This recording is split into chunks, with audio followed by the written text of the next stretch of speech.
Day, ali na diri day, mga untaan yung luncheon meat day. Yummy kayo day, mura lang no, pang snacks, no, pang ulam na, no. Masarap siya day, pang baon sa school, pang pamilya na day, kay 5 ka packs na siya. No slicing needed na ni siya. No, nang timing karon kay free shipping o barato ra kaayo deliver pa sa inyong balay. Tan-awa diya sa Yellow Basket day. Kay sulit na sulit kayo ang presyo, no. Chok meat luncheon meat ni siya.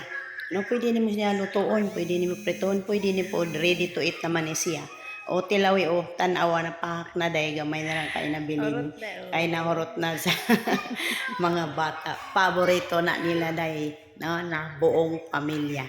Testing igali day og palit. Tiba makayon ka nga lami kayo ning luncheon meat. No, iprito wala sa kong apo day o tan-awa. O dali ra kayo na siya. Ego ra na siya giinit. Mao na day nga atong chocolate luncheon meat.